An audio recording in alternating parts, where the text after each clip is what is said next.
If you hang out long enough in the circles of addicts and alcoholics, you're going to find a very common thread throughout many people who are addicted. And that is the prevalence of the experience of childhood trauma. Things that happen in our childhood that kind of go throughout our life, and do they make us become addicted? That's the question we're going to talk about today. This is going to be a deep, kind of difficult conversation for me to have, but we're going to go through, we're going to look at it. Terry's got some good insight. I have some things to share, and we want to look at what the root cause of addiction is, because a lot of people think that the trauma caused as a child is what causes addiction as an adult. However, just to kind of jog your brain a little bit, I've met many people in my life who did not suffer childhood trauma or anything like that, and yet did become addicted. So this conversation is going to be a bit controversial. What we're talking about is a video that has been very popular by a guy named Gabor Maté, something like that.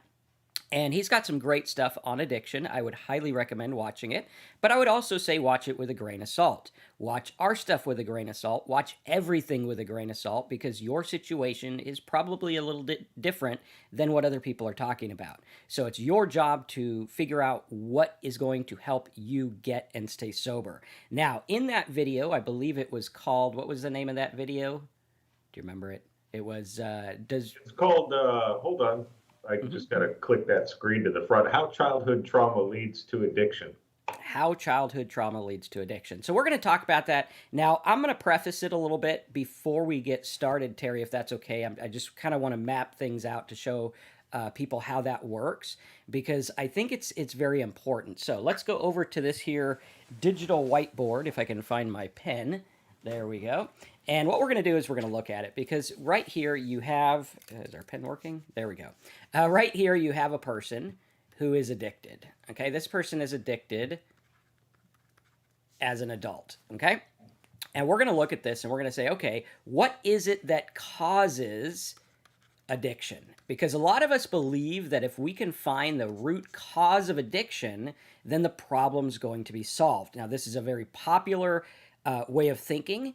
It's very prevalent. It's something all of us have thought. I know myself, I figured out, hey, if I could figure out why I drink so much, then I could continue drinking normally and life would be okay. Now, a lot of people say that this has to do with what happens with childhood trauma, okay? And we also see this with like people who are in the military, who deal with all kinds of trauma. Obviously, they're not children in the military. So we have to look at this and say, okay, what is it that causes it? Are these things what makes this guy an addict? Now, I'm going to preface what I believe happens and kind of share that with you. And then Terry and I are going to discuss this. And I want to get your guys' feedback in the comments and in the chat section, because I think this is very important. So what I believe happens is you have this person who is a child, and apparently his legs are not attached, so we'll attach those there. There you go, right?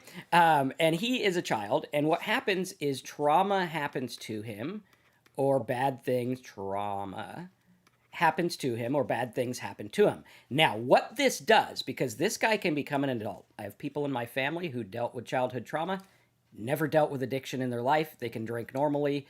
They can do whatever normally. Okay, so there's a paradox there. Not every person that has childhood trauma is going to be an addict.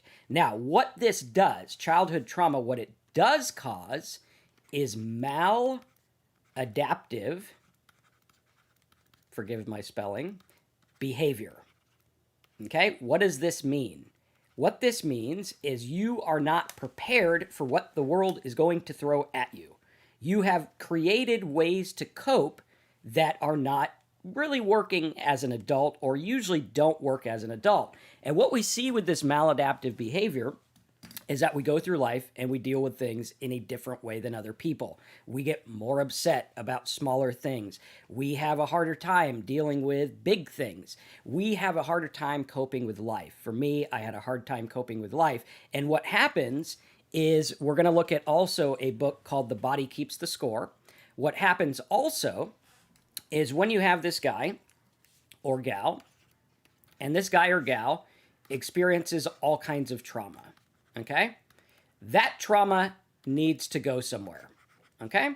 Now, as a kid, you can't really do much about it. As a kid, When I had trauma happen to me, I couldn't do much about it. I'm a kid. These people are the adults. I rely on them. There's not much I could do. But what this did is it caused something in my mind and body, right? So let's look at these as like abrasions that happen on my mind and body. And now what happens is these get hidden. Oftentimes we forget about them as adults. We go about our daily life and they get hidden. But throughout our life, these things are going to be triggered, right? So just last week, I had something that triggered one of mine, right? Triggered one of mine. I was going through my day. It was normal. I felt good. All of a sudden, the simplest thing happened to be an Easter card. Like, what the hell, Marcus? What's wrong with you? Thing triggered me. Why did it trigger me? Because these things have been implanted in my brain and in my body. This is why you have people who were victims of certain types of abuse, and they can't open up. They can't deal with a hug or something that normal people would say, hey, that's a good thing. And so these triggers are happening all the time. Now, what I noticed is that drinking kind of made this, in my short-term brain, made a little bit better. Get that Easter card, get a little triggered, go to the bar, I forget about it, or so I think, right? And so what happens is these things are getting triggered, and this maladaptive behavior and the triggers and all this stuff is what is leading you to drink, right? It's leading you to continue to drink. Now, does it cause addiction? I don't believe it does. Does it lead to another maladaptive behavior, which is drinking too much? I believe that's the case. So, Terry, what are your thoughts on this? And I think it'll be interesting because, as you guys know, Terry and I come from very different backgrounds. He has kind of what me and my wife used to joke about, like a noodle salad upbringing, right? It's like on that movie where he says, some people didn't have bad childhoods. They had noodle salad and lakes. And it's interesting, and I don't mean to downplay anything, Terry. That's just, that's just our little thing there. But in terms of like trauma that people go through, I think Terry would agree that, hey, his life was kind of not on that side where, the cops didn't come to the house all the time and they didn't, have things that really affected. I come from the opposite spectrum. It's not like terrible. I know many people had it way, way, way worse than me, but regardless, those things get implanted, whether it's a huge thing or a bad thing. So I think it'll be good to get the perspective. So Terry, what are your thoughts on this, your upbringing, how you became an alcoholic, all that stuff? I'm still trying to figure out noodle salad. It was the movie As Good as It Gets. Yeah, there's a part where the guy Simon, the character, is complaining about how his dad used to hit him on the hand with a ruler or something and yell at him or whatever, and all this trauma stuff. And the guy in the back is like, that's not true. Some people have great stories with lakes and noodle salads. Just nobody in this car. Right. And he's going on to say, hey, some people have it good, some people have it bad. Right. So, yeah. Well, I very much enjoy Dr. Gabor Maté's videos. They are very informative, and he's a very smart guy, and I like his perspective a lot. I did have that noodle salad upbringing. I grew up in a middle class family in a neighborhood in Seattle, and just right in the city of Seattle, and lots of kids in the neighborhood and all that. And I didn't have much trauma growing up. I would call it normal things, things dealing with that most children deal with, figuring out how to play with other kids and figuring out how to get through life, and that's it. I'd say the only thing that I could probably relate to with his videos and his explanations of trauma is the attachment issue. I did grow up in a family that was not a huggy, feely, lovey type family. So maybe there was some attachment issues there. But as far as trauma, or he actually differentiates the word trauma and traumatic. As far as trauma can be as little as just not giving enough attention when you're a child or something like that. And a traumatic event can be those events where, abuse or things like that, or the death of a loved one or something like that. Um, so I guess in that way, I could say that I did have some trauma, but not much. Mhm. And the one thing that he explains a lot is how we tend to, a lot of addicts use their substance to escape or to check out. Mhm. And I don't know that I did that. I started drinking, started using whatever, doing all that stuff because it was fun. It's what everybody else did. Maybe I wanted to fit in. Not sure. Probably that was part of it too. To escape feelings, I don't know that that was the case. I know that with regular use through much of my life, that I did escape feelings, and a lot of me didn't mature through life. I didn't feel a lot of feelings, but I don't think that when I started, it was to escape those feelings and to continue on. I'm not sure that that was the case. Maybe it was. I don't know. I'd have to dig a little deeper into that, but. Um, I do like what he says, and I think a lot of addicts do use or started using because they did experience that relief from some of those feelings that they've had to feel. I've heard that many, many times where some people, they took that first drink and they were just like, this is it. I found the answer to life. And that's I've seen that many, many times. That was not the case with me. It was just a matter of, this is kind of fun. I like it. I Yeah, and laugh a lot. I think there's a big danger too. I think there's a danger in the line of thinking that there is something other than the substance that caused us to be an addict or alcoholic. Because what it does is it sends us down a never ending loop of if I could just fix this, then I could use or drink comfortably. Because as you know, I think it's in the AA literature, which we're not AA. We're whatever you want to do is what you want to do. In the AA literature, I think they said something about the obsession to drink again is one that many alcoholics and addicts have, where it's like, can I drink again responsibly? And I think there's a danger in pinpointing, oh, it's my trauma that makes me drink because this was me. This was me. I was there. I was drinking. Now, I remember the first time I got drunk, it was in Las Vegas. I was about 13 years old and I loved it. I was like, this is great. I walk sideways and I don't think about anything and I, act like an idiot. And it felt great. Now, did it feel like that metaphorical hug? Did I feel a sense of belonging and oneness? Well, I don't know. Maybe it wasn't strong enough or something, although I don't think at my age you knew how to pour them. So I was probably strong enough. But I think there was a danger in looking at what's the root cause. What's the root cause? Because I'll tell you what, if I didn't get sick the first time I drank, I probably would have drank a lot more as a teenager. Um, but because I got sick, I was like, okay, that's not worth it. It's not worth getting the flu to, disappear for an hour or whatever. And so time progressed. And for those that don't know me, I had a mildly traumatic childhood. We had some things where, if it was today, some people would be put away. The laws were different back then. The 80s was kind of like, yeah, run your kids the way you want to run your kids.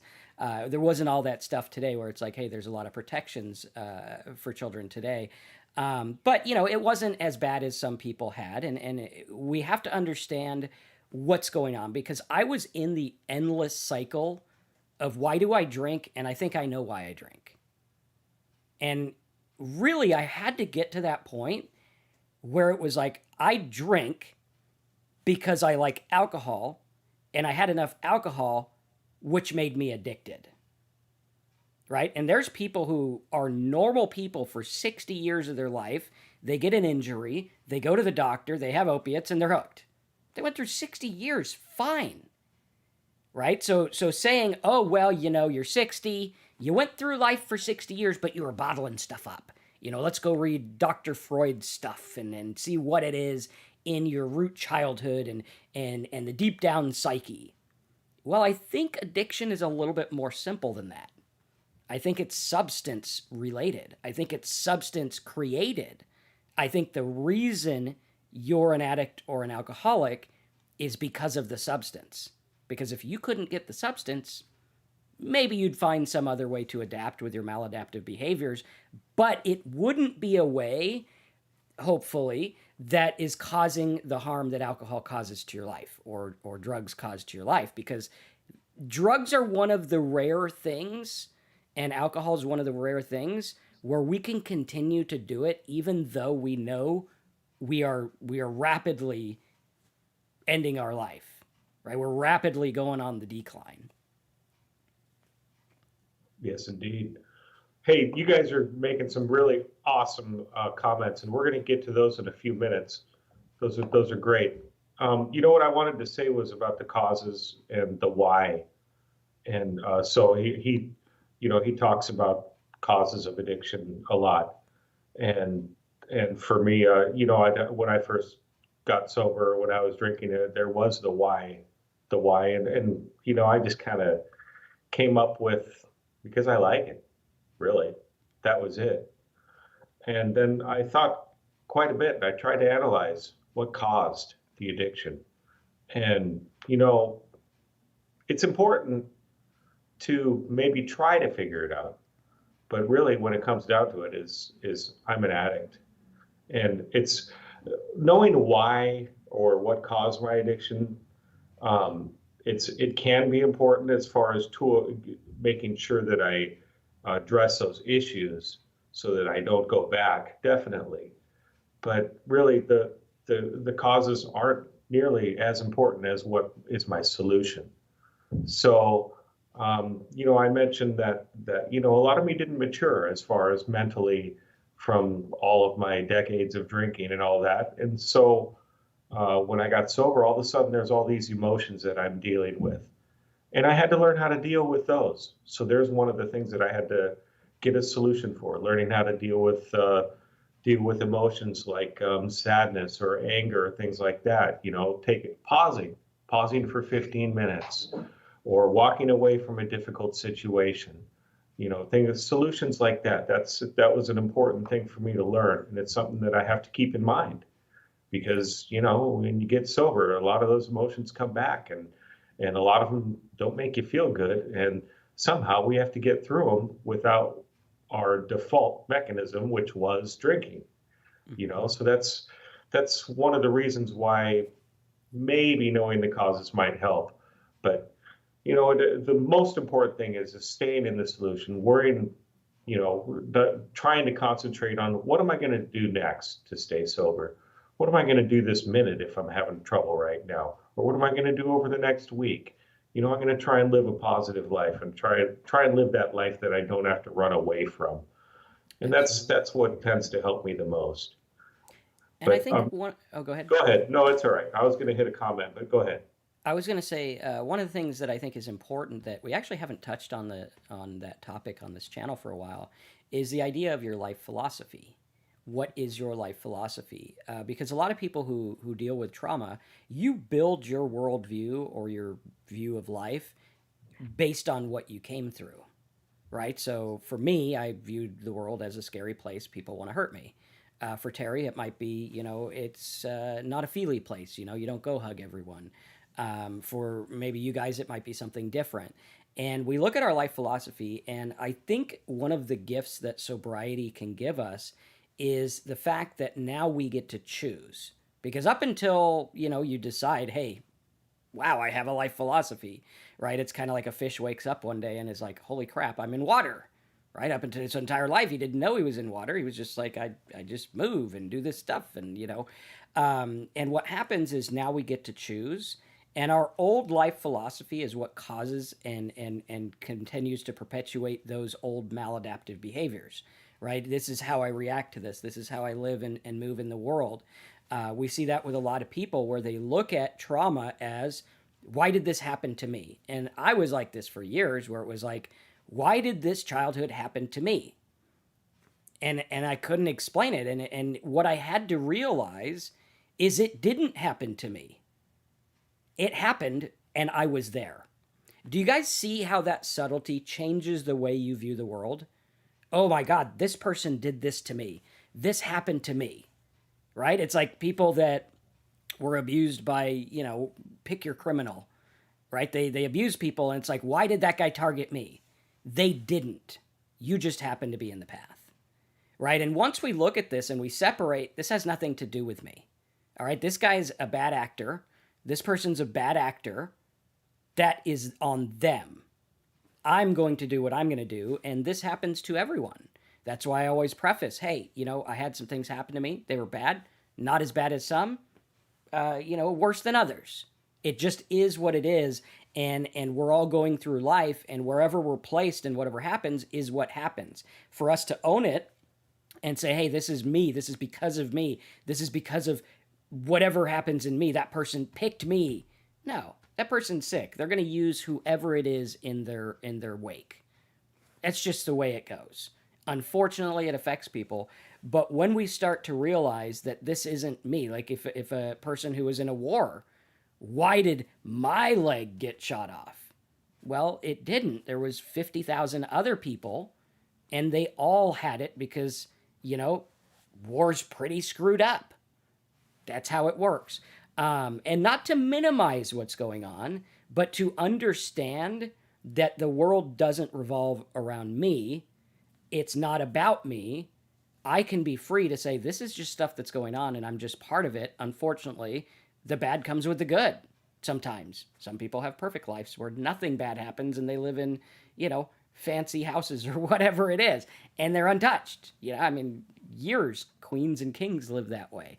And so we have to look at that and say, well, this is just what it is, and I'm going to use what I can to live and move in the world. Now, one of the things that keeps us stuck is the idea that the alcohol is because of something.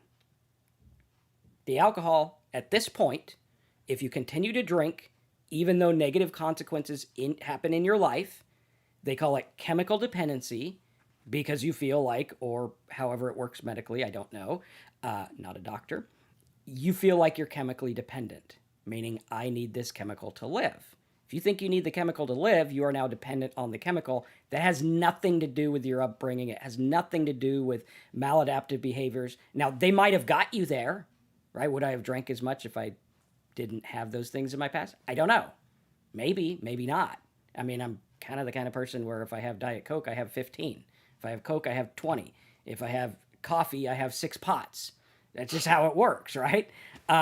So we have to look at that and we have to understand it. And I think it comes down to education. Understand how trauma works in your body so you're not getting mad. Because I used to go through, sorry, Terry, we're going to put the whiteboard up.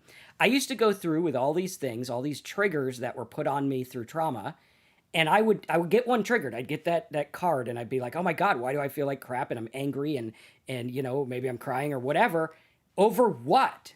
There wasn't anything bad that happened. Someone sent something, but it triggered it. And so I would say, well, Terry gets a card and he doesn't get like me. What's wrong with me? I better go to the bar because something's wrong with me. Nothing is wrong with you. You just haven't learned how trauma is in the body. That's what happens. It'd be like you cut yourself accidentally, you bleed, and you're like, why am I doing this? What's wrong? That's what happens. When you cry, tears come out of your eyes. You're not going to get mad at the tears. That's what happens, right? When you sneeze. I don't know what happens when you sneeze. Air comes out or something, right? That's what happens. You wouldn't get mad at a normal cause. When you don't eat, you feel hungry. You don't get mad at yourself and say, oh man, I'm hungry. What's wrong with me? No, it's what happens. And once we understand this is what happens, and it's okay. Because once you realize it, it takes the sting away. But what happens is we carry these stories. People, all the time you meet people and they'll tell you their story of, oh, I don't get close to people and this is why. Oh, I don't do this and this is, I can't do this and this is why. Instead of saying, this is what happens when I do this, but I'd like to get better. This is what happens when I do this, but I'd like to get better. And when you change your story and you change your life philosophy, I think everything starts to change because you realize you're trapped in this world that trauma and your upbringing and life created, but you don't have to be trapped. It's like you're sitting there in a room and it says door, and the door has no lock, and it doesn't need a key, and it's actually open. You can just walk out of it, but you don't see it because the room was built by your mind, and it was built by the trauma, and it was built by all this stuff. And you can look out and say, I don't need to live this way anymore. Are you going to be perfect? No. I'm almost 7 years sober. Got the card last week. Still felt something. But it's what I do with that feeling that changes everything. And I realize that feeling is because of all this. It's because of all that. That's why I feel that. It makes sense. And now I know that's what happens. If I eat something like peaches make my mouth really itchy, but I love peaches. Oh. It's the pectin, I think. And I love peaches, so I'll eat them and I'll get itchy. If every time I ate a peach, I said, oh man, my mouth is itchy, what is wrong with me? You'd be like, dude, you're allergic to pectin. Big deal. That's what it is. That's what it is. You know what's going on. And once you know, these things will start to change. And you got to separate it. Here's all my issues. Good. There they are. Here's my addiction. Okay? We're not going to look at them in the same thing, because if you try to heal an alcoholic or addict brain with the alcoholic or addict brain, it's not going to work. I tried for 3 years. I got books on this bookshelf. Probably 40% of the books on this bookshelf were from me trying to figure out why I was an addict, what I was doing, and it was an endless battle. Then I found out when I got sober, and I took some time to say, wow, this is where I'm at in life. All that stuff kind of fell by the wayside, and I learned a new way to adapt. So, Terry, I've been talking too much. What are your thoughts on that?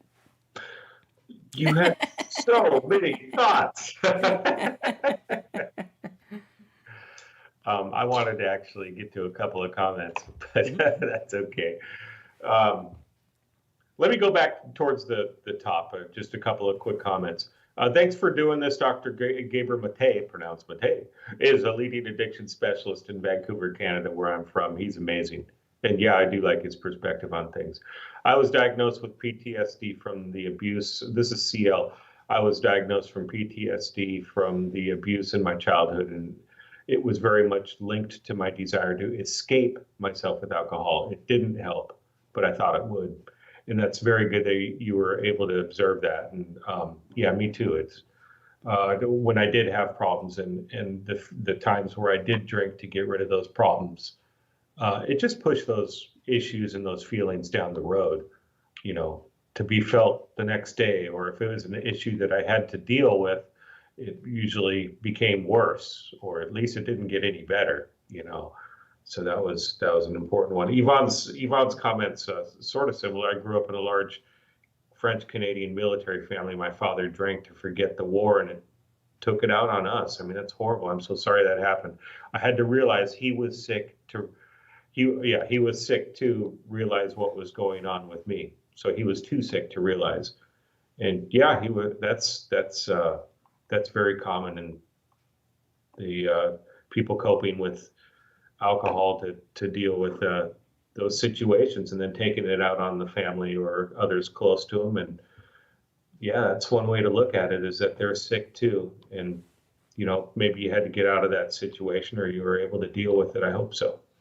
I think to touch on something there that's actually pretty important that I heard is when we feel a feeling as a kid or as an adult, we tend to tell ourselves a story. Okay, so now as an adult, Yvonne could be like, okay, yeah, he was in the war, he's got this issue, he's got an issue too. But as kids, we look at adults as like they got it all figured out, and they're the ones that have it figured out. And so when we go through life, we tell ourselves the story of what it is with us. Oh, he did it to me because I didn't clean my room. He did it to me because I'm not adequate. I'm not enough. I'm not worthy of being loved. And we tell ourselves these stories which have nothing to do with reality, because the reality is human beings weren't meant to go to war. It's not what we're created for. We're actually created to like live around and hang out and eat apples on trees and bananas and, you know, pet cows or something. We weren't made for war, and when you put someone in the midst of war, yes, it's going to have issues, and many people are not going to know how to deal with them. I could sit here and say I'm 7 years sober, I got it all figured. Put me in war, you won't even recognize me. I'll be a completely different person. I'll be, probably the worst case scenario of who I thought I was. And it's important to realize that again, that's situational. That's what caused that, and that's normal. It's normal. It's what happens because we're not supposed to be a species that does this stuff to each other. And when we realize that the stories we told ourselves are no longer true, and we tell ourselves the truth, like the stories we tell ourselves about alcohol. I drink because of this. I drink because my wife yells at me. I drink because my husband doesn't love me anymore, or whatever it is, right? Those are stories we're telling ourselves. One, you're telling yourself why you drink, and two, you're saying the story of what you think someone else believes when they're going through their own thing and you have no idea. You really have no idea. I'm sure that I have no idea why certain people act certain ways, and we got to understand that it's the stories that are made up. They're not always real. Yes. Hey, Richard says, good topic for me. In my opinion, I say it depends. And then you say, I will admit I'm an addict, but I am a functioning addict. Is that wrong? Well, that's really up to you if that's wrong and you want to quit. But I'll tell you what my experience was, because I had that same question to myself before life got really bad. Because I was functioning, I had a job, I had a marriage, had all that. And but I realized I was addicted because I had to have the alcohol, I had to hide it, I had to do all that. But eventually I got the negative consequences, and they came at me slowly at first, and then they got really bad, and then they got terrible, and then they got horrible. So it's really, I mean, it's your call as far as is that wrong or not. But you probably want to look at things, and I don't know. For me, it ended up getting worse. I drank for a very long time, maintaining life and doing all right, until it wasn't doing all right. So there you go for that one. Absolutely. CL says, for me, the abuse didn't cause addiction, but it set me up to be used to self harm and self destruction as being the norm. My abuser was an alcoholic as well. Drinking was my norm.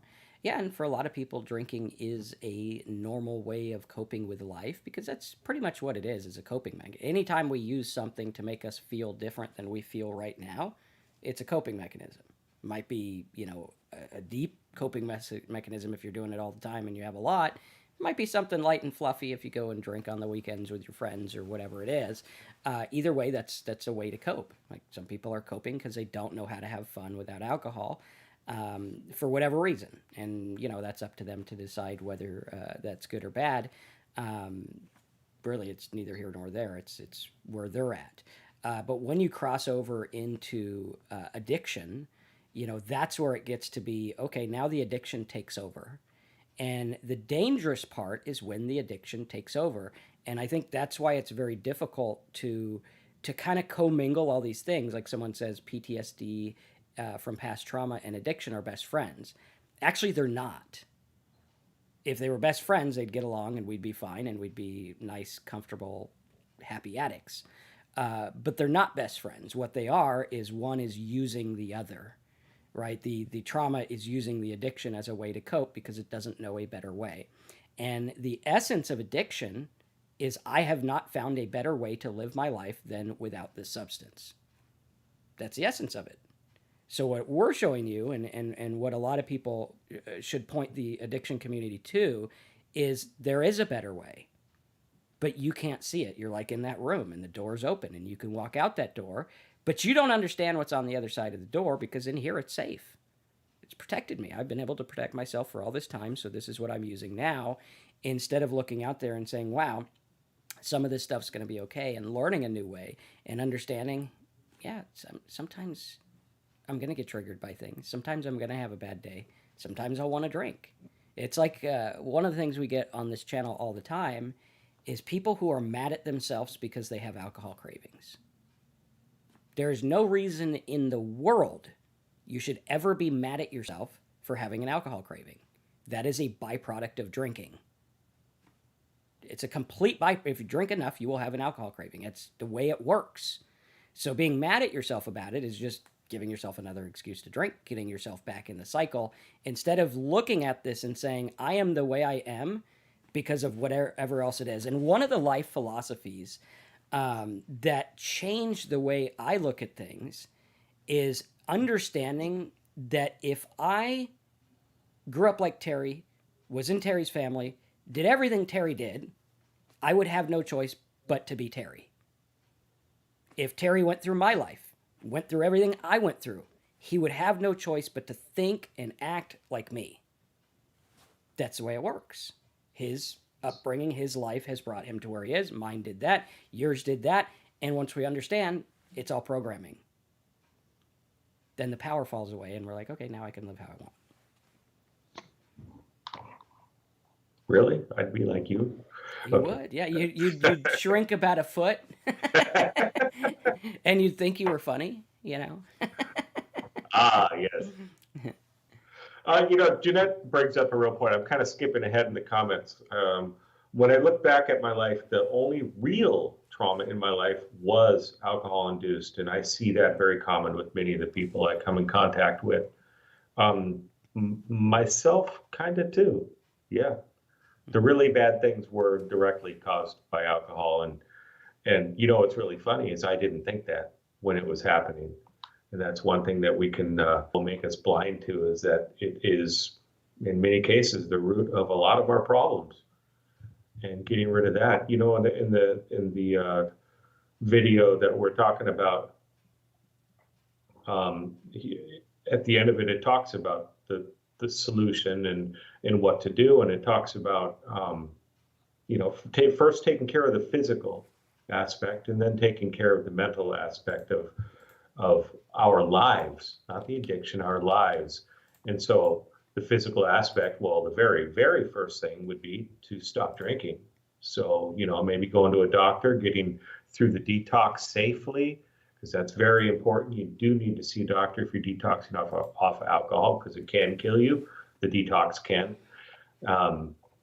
But getting through that, and then starting to just slowly, not quickly, but starting to help yourself physically, start to maybe get some activities in.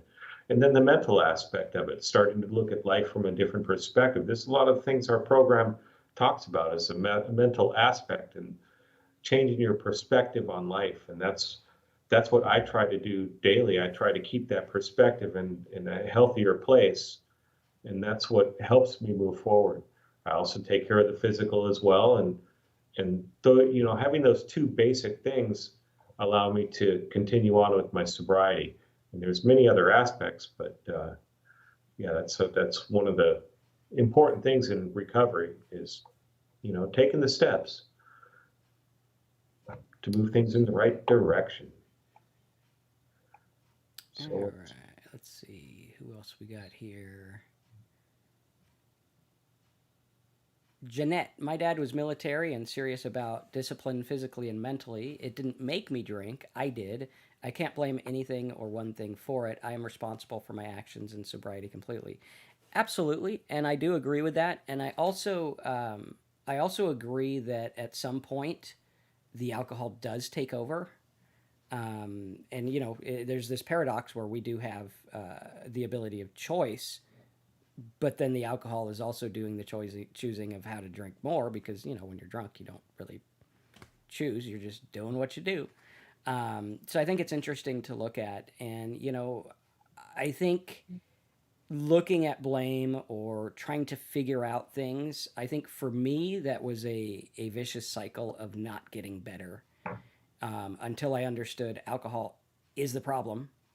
That's the problem I need to deal with right now. Sure, I got other things, but that's the problem that is the most important right now. And until I deal with that, nothing else is gonna come out of it. Yeah. CL says, I look at my life now as me doing the loving but healthy parenting to myself that wasn't done when I was a kid. I had to learn how to say no to myself. And Dr. Gabor Maté talks about that as well, as far as that physical recovery is taking care of yourself. And maybe you did have that lack of parenting or the lack of love or attachment when you were a kid. And that's one of the things that we sometimes have to do when we get sober is start to take care of ourselves. And what Jeanette said about the responsible for actions and my sobriety completely, that's one thing I do have to keep in mind, that I alone am responsible for my sobriety. I can definitely get help from other people. I definitely take help. I try to stay teachable. I try to stay receptive to other people's opinions and, take the ones that I feel are helpful. But once again, I have to realize that I am the one that's in charge of my recovery and my actions. They're my choices. Absolutely. Let's see here. JM says, my brother's an alcoholic due to childhood trauma. He's seen more than I did, but I was fortunate to catch my problem before it started. When the worldly issue happened last year, I went up from a 12 pack to 24 to 30 pack. Yeah, and I mean, it can creep up on you. Tolerance builds slowly and slowly and slowly. And I found myself where, I mean, I don't think any of us ever sets out to say, I'm going to be an alcoholic next week. I think it's something that gradually happens and takes over. Yeah.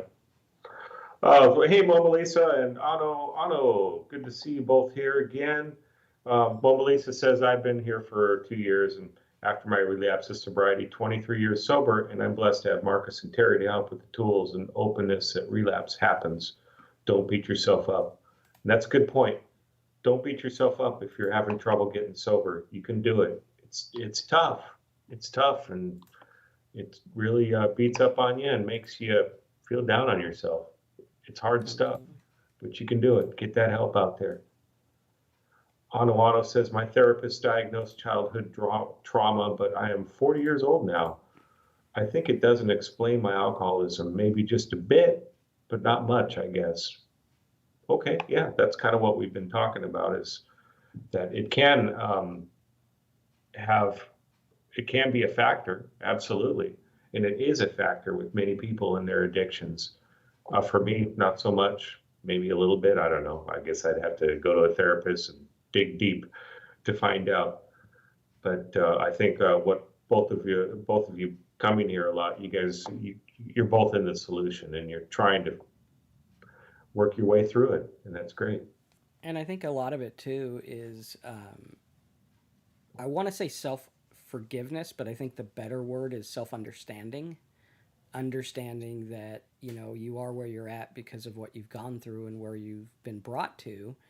And, up until now, we didn't really have a choice. Like, I didn't go through life thinking about, oh, all the things that I have are because of this, and this is what makes it, and it's normal. I went through saying, what's wrong with me? Why do I do this and other people don't? What the hell's the matter with me?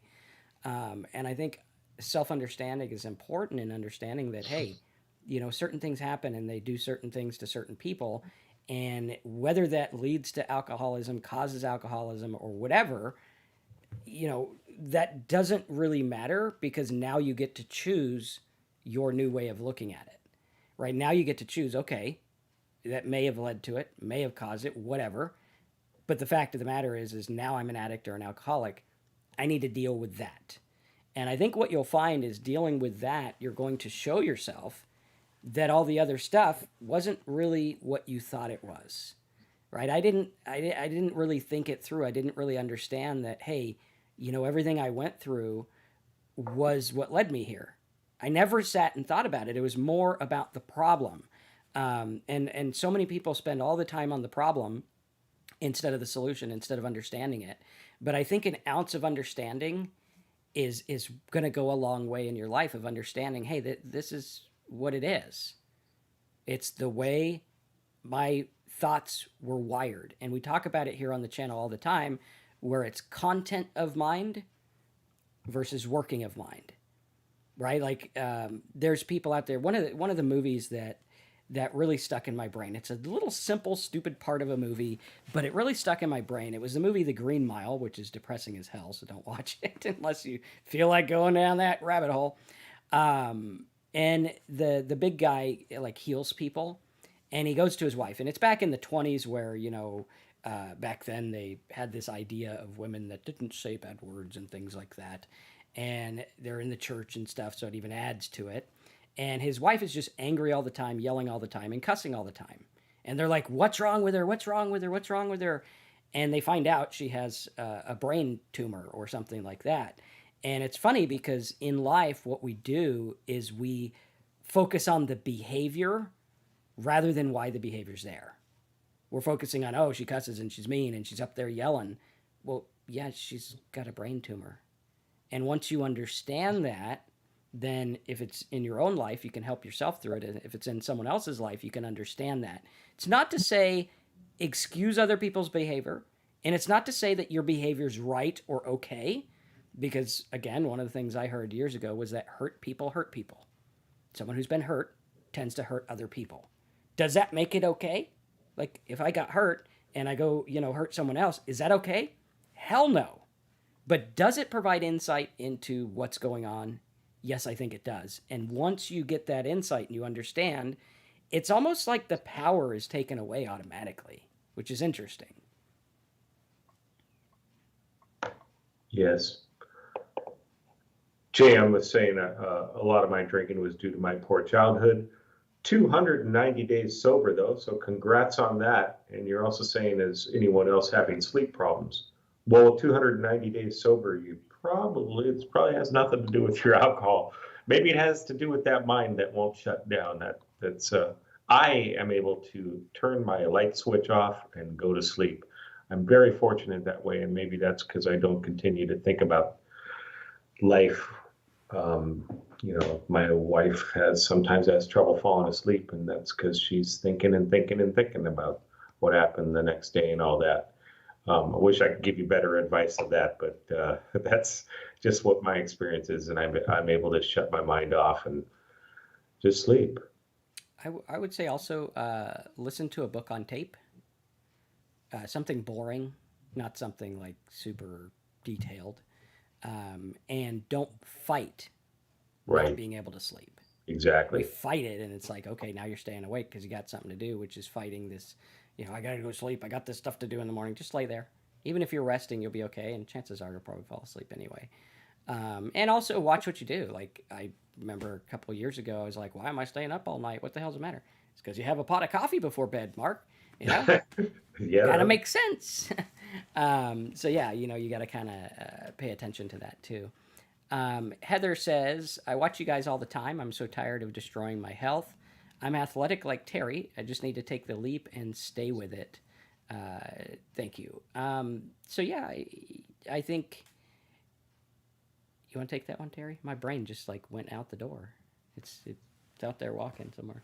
Uh, you know, I relate to that, Heather. I was. It was amazing. I was very athletic when I was drinking. I was cycling, I don't know, 60 to 100 miles a week, um, walking my dog 2 to 3 miles every day. I just thought I just figured one day I'm just going to explode. And I kind of did, actually, if you really look at it. It's a dangerous thing to do.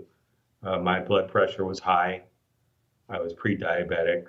I mean, I literally could have actually had those heart attacks or strokes and things like that. It's a dangerous thing to do, and but that's not what ended up getting me sober. It was that danger.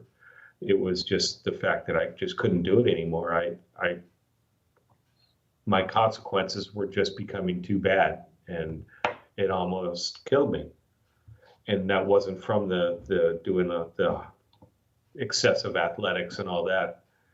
Um, you know, it's a tough one. It's tough to take that leap. That's why so many people are on here. That's why so many people are searching ways to quit drinking. How do I quit drinking? Look at how many times that's searched. It's searched all the time because It's a difficult thing to do, but you can do it, and it's just a matter of taking that leap. For me, that leap was becoming open with it and telling everybody.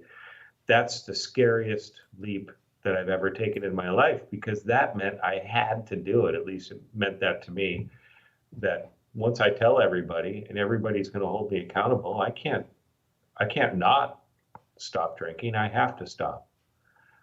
And so I did. Absolutely. And I think the key is realizing that it is the alcohol. Like it has to be off the table. You can't have, a little bit or one or whatever, in my opinion, and Terry's as well. You have to get it off the table, and you have to understand that that is what's making you messed up. And I'm going to go to the next comment, which is, I think it's meant to be a cute phrase, but I do want to address it because I think hidden in that phrase is one of the flaws of our culture and what keeps us stuck. And Catherine says, yes, it's hard to be your best with alcohol in excess. And, sometimes we have phrases like that.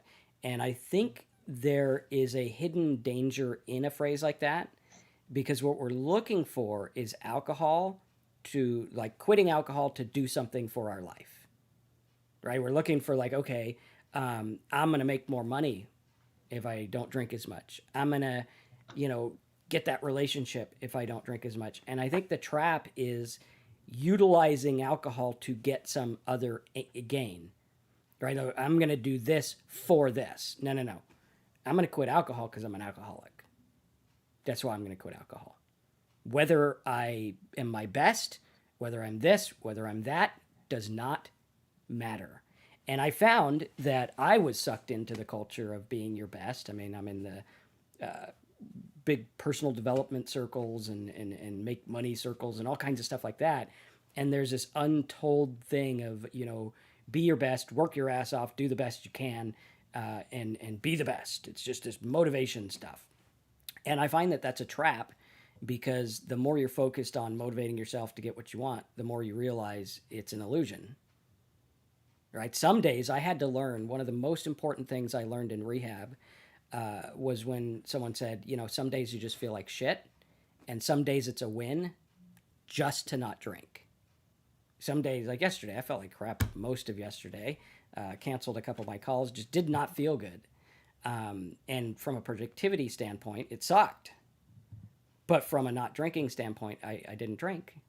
And I'm okay, and I'm able to deal with things. And I think, we need to be careful about the little things that we tell ourselves, even if it's a cute phrase. You see them on Instagram all the time. Everyone's got some cute saying or whatever. And it's like, let's look at what that actually does to us. Let's look at where that actually goes and takes us, which is important. And Terry, I think it's time for our commercial.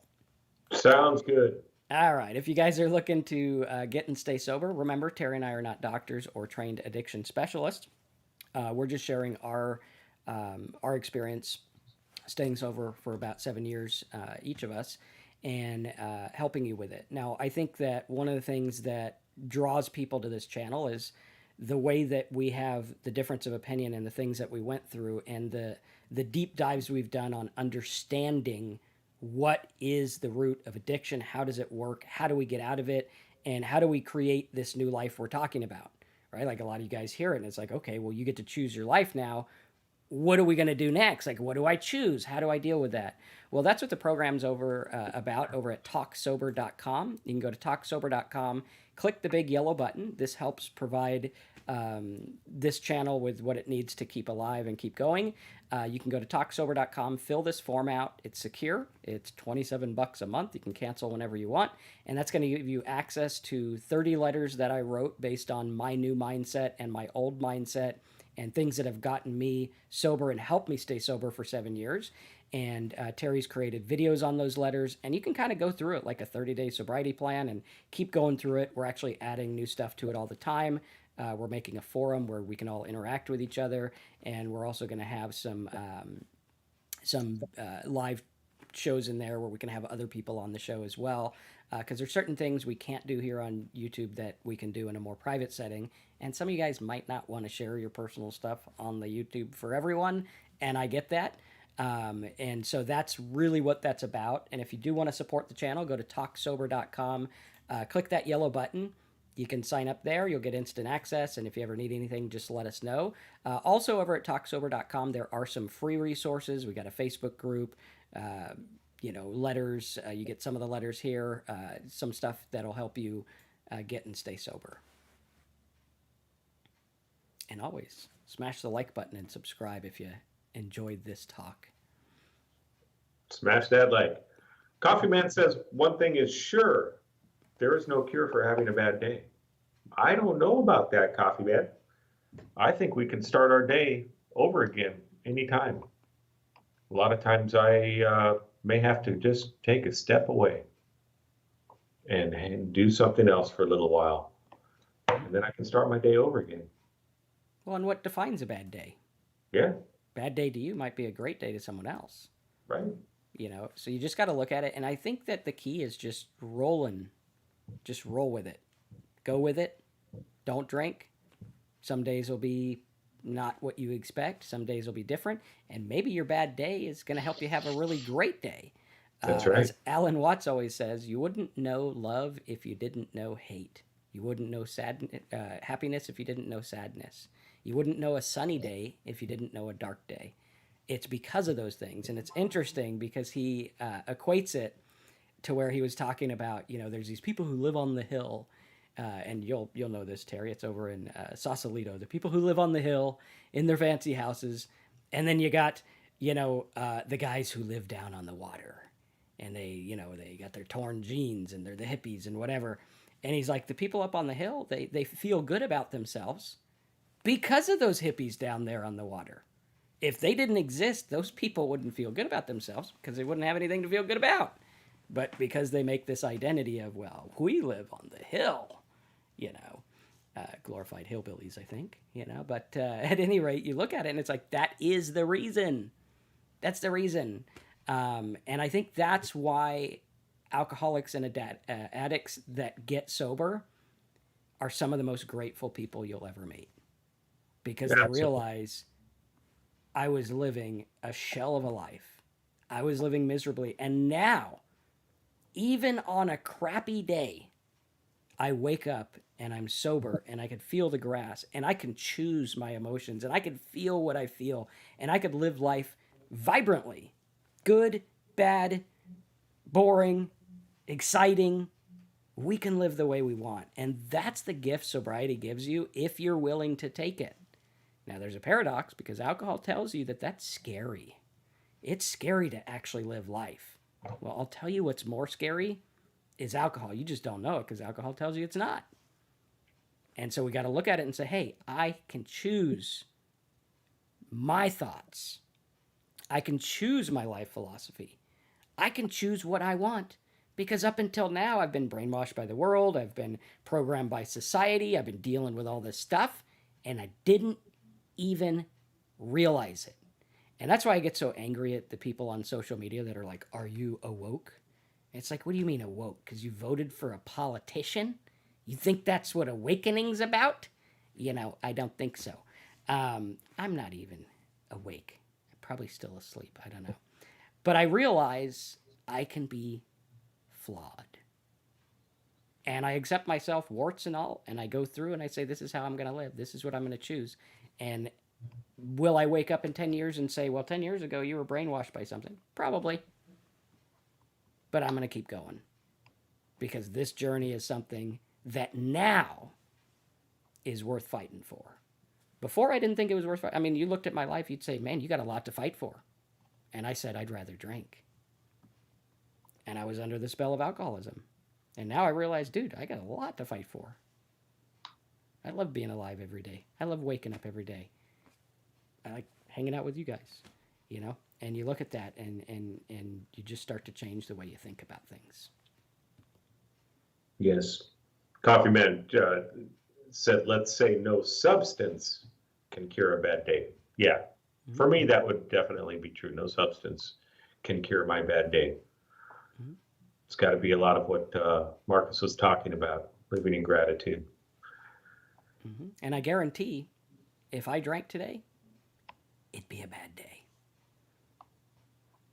be my worst day in 7 years if I drank today. All right, guys, I think we are about out of time. If you want to support the channel and check out all the cool stuff we have for you to help you get and stay sober, go to talksober.com, click the big yellow button, fill this out. You'll get instant access. If you need anything, we're here. Subscribe, click the bell. We'll see you next week. If I can find the button. There it is. Have a good one.